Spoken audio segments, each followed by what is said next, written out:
Wivine Chedibi est entrée dans le monde de la boxe pour des raisons un peu particulières. À l'époque, elle était mariée à un célèbre boxeur et elle entendait garder l'œil sur son homme, plutôt volage. J'étais fâchée contre mon mari. Chaque fois qu'il terminait ses combats de boxe, il disparaissait avec d'autres femmes. Je ne le revoyais plus. Alors on s'est disputé et je suis rentrée chez mes parents. Et là, à cause de la colère, je me suis dit, il faut que je fasse ça aussi. Entamée en 2002, la carrière des boxeuses de Wivine n'a duré que quelques années. Les femmes ne sont pas très nombreuses à faire de la boxe en RDC, seulement une trentaine. Elles n'intéressent pas les sponsors et les matchs sont très compliqués à organiser. Mais la passion pour la boxe était née. Wivine décide de suivre une formation des juges et 7 ans après son entrée sur le ring, en 2009, elle devient arbitre de matchs masculins très populaires dans le pays. Une exception, jamais encore une femme n'avait arbitré un combat masculin en RDC. Certains pensaient que je n'arbitrais que les combats de femmes, mais ils ont vu que j'arbitre même ceux des hommes. D'ailleurs, je n'aime pas arbitrer les combats de femmes. J'ai l'impression qu'elles ne font rien. J'aime les combats des hommes, c'est du vrai. Les gens sont contents de moi et certains veulent devenir comme moi. Dans son quartier des Iguida, dans la périphérie de Kinshasa, Wivine est connue pour avoir du caractère. Une femme à double visage, c'est ainsi que l'a décrit un spectateur assidu des combats de boxe à Kinshasa qu'il a vu récemment arbitrer. Ménagère et arbitre. Et il a toutes les qualités possibles de bons arbitres de boxe. Autoritaire, décisive. Elle dirige bien le combat. Hein. Mais une juge arbitre des boxe ne gagne pas grand-chose à Kinshasa. Une prime de 30 à 80 $ par match, pas assez pour joindre les deux bouts du mois. Du coup, Wivine a d'autres activités. Je ne peux pas vivre de ce travail. Comme nous avons une parcelle familiale, je perçois le loyer d'une des maisons et c'est ce qui me permet d'acheter un peu de riz à mes enfants. C'est comme ça que nous survivons. Fière de sa carrière sportive, elle exhibe ses anciennes photos des boxeuses, des séances d'entraînement et des combats. Wivine garde aussi jalousement un certificat rongé par l'humidité et une médaille octroyée par la Fédération congolaise de boxe en 2010 et 2013, souvenir de grands moments.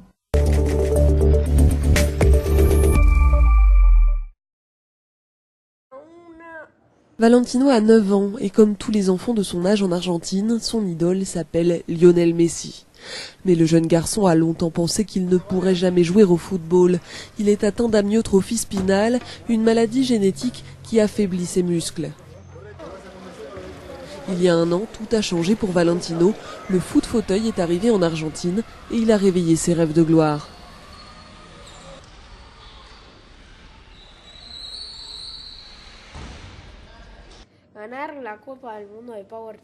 Je veux gagner la Coupe du Monde de foot-fauteuil. Et je veux que l'équipe d'Argentine de foot-fauteuil gagne la Coupe du Monde. C'est ce qui me rendrait heureux.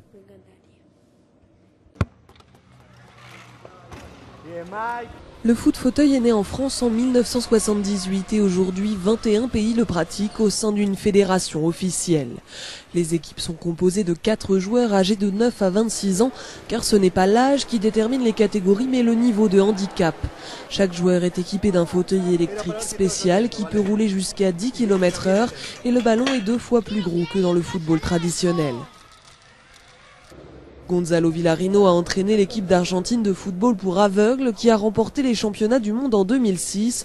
Aujourd'hui, c'est lui qui est chargé de sélectionner l'équipe de foot-fauteuil qui l'emmènera en Coupe du Monde en 2016. Nous allons affronter le Brésil et des équipes qui ont été formées il y a peu de temps. Elles sont encore un peu au-dessus de l'équipe d'Argentine, mais ce n'est pas un objectif irréalisable. Pour Valentino, pratiquer le foot-fauteuil en compétition lui a surtout permis de retrouver l'espoir et l'énergie nécessaire pour supporter une rééducation quotidienne et contraignante. Il passe tellement de temps en rééducation. Il fait de la kinésithérapie, de l'hydrothérapie, du powerplate tous les jours. C'est l'entraînement d'un athlète qui ne marche pas et c'est vrai qu'il y met beaucoup d'énergie parce qu'il sait que c'est la seule manière de conserver son état physique. Mais réunir une équipe n'est pas si simple et les fauteuils électriques sont chers. Une association de foot fauteuil argentine vient donc d'être créée pour aider les enfants à se rendre à l'entraînement et faciliter l'accès à ce sport.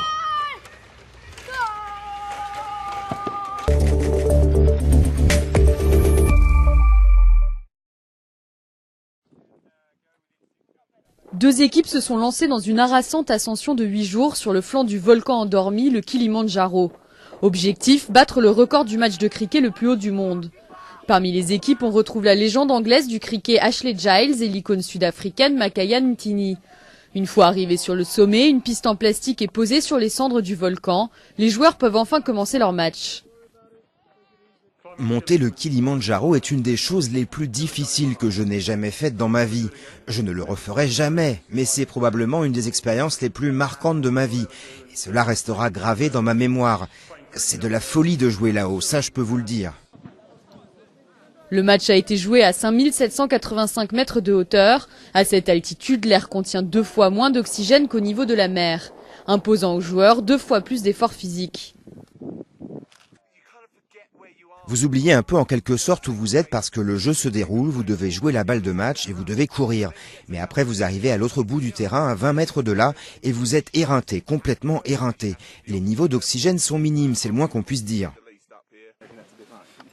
L'expédition, composée de 30 joueurs et arbitres, est assistée par une équipe logistique tanzanienne de plus de 100 personnes qui aide à transporter l'équipement sportif et la nourriture jusqu'au sommet.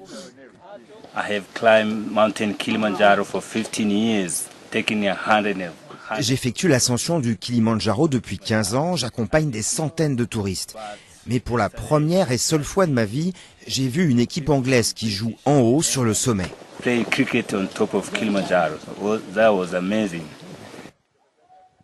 Les joueurs lèvent des fonds pour des organisations caritatives, notamment pour la recherche sur le cancer et la protection de la nature, mais aussi pour construire au Rwanda le premier terrain de cricket international du pays.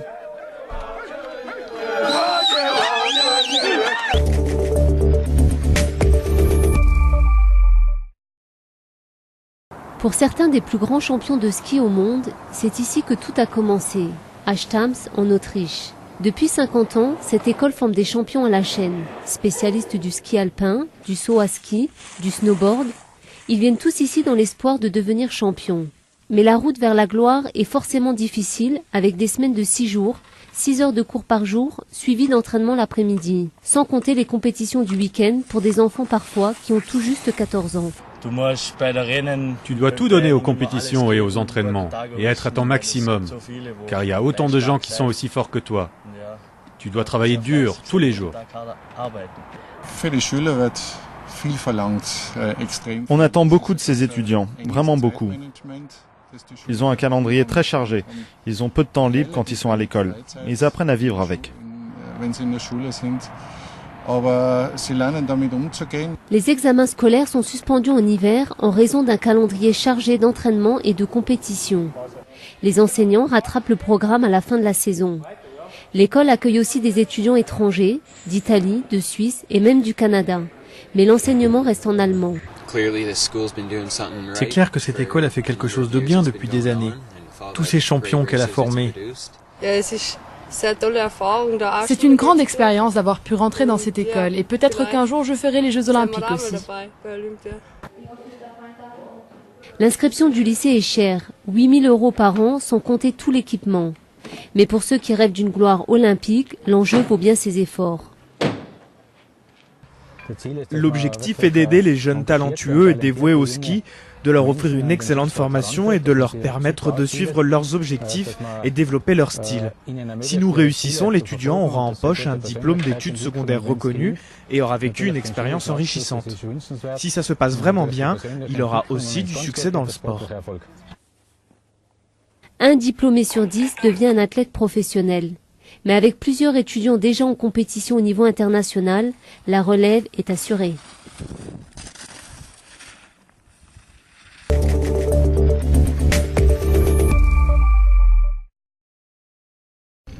Dans la minuscule fédération de football de la République turque de Chypre du Nord, une équipe sort du lot, Çetinkaya et ses 14 titres de champion. Mais dans cette Super League, la première division, seulement 14 clubs s'affrontent et aucun n'est professionnel. À cause de la situation politique de l'île, divisée en deux depuis 1974, les clubs du Nord n'ont pas le droit de participer à des compétitions internationales. Conséquence, les clubs ne jouent qu'entre eux. Je veux jouer contre d'autres équipes. Je veux accumuler de l'expérience et gagner plus d'argent grâce à cette activité. Mais c'est impossible ici. Les salaires des joueurs ne dépassent pas 500 € et ils ont tous un métier en dehors du terrain. D'après le coach du Çetinkaya, cet isolement sportif pèse sur leur niveau de jeu. Nos jeunes ne peuvent pas progresser car la situation ne leur offre pas d'avenir. Nous jouons seulement à un niveau amateur. Seul bol d'air pour la fédération, l'arrivée de quelques joueurs venus de l'étranger qui espèrent faire leur preuve à Chypre. Pour un débutant, c'est bien. Tu viens, tu fais tes débuts ici de 3 ans. Tu fais un bon carrière. Et si tu as un bon manager, tu peux aller chercher ailleurs, quoi. Ce soir, Çetinkaya joue contre Doğan, le derby de Chypre du Nord entre les deux plus grosses villes, Nicosie et Kyrenia.